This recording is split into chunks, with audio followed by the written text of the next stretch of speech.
We have a number of soybean trials this year, much like every year.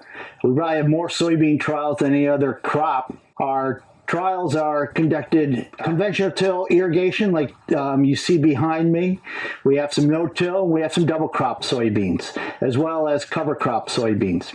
Our soybean trials are run the gamut from testing existing products, doing side-by-side comparisons, with that information going into our regional agronomic weed management guide for the Mid-Atlantic region. We also test some of the newer products. These are usually products that are late in registration, within 1 or 2 years before they get registered, and then really kind of focus on some of the newer products and where they might best fit into our weed management here in Delaware. This particular year, we're looking at herbicide-resistant traits, a range of them, from the Roundup Ready trait, Liberty Link trait, Extend trait, Enlist trait.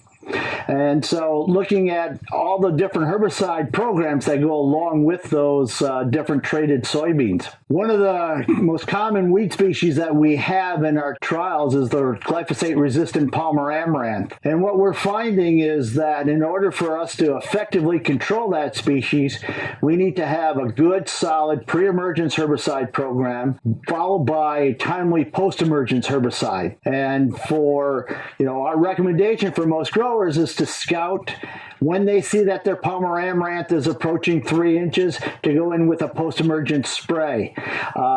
Unfortunately, a lot of farmers have a lot of things going on, particularly growers that might have vegetables, growers that have poultry, and so they can't always get out and scout.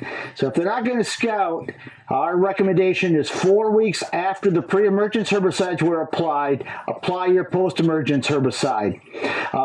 That has worked very consistent for us, and it's given us very good full season control. The other important part with Palmer amaranth is that when you do spray post-emergence, that you include a product that gives you some residual control.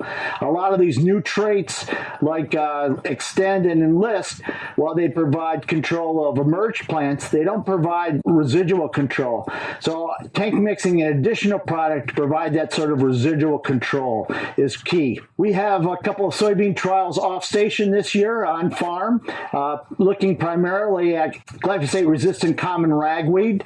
Some of these are working with collaborators through the University of Maryland Cooperative Extension and looking at this new biotype of common ragweed that in some cases is resistant to glyphosate, PPO herbicides like Cobra and Reflex, as well as ALS herbicides like Classic and First Rate. So we're really limited on what we can use to control some of these three-way resistant biotypes.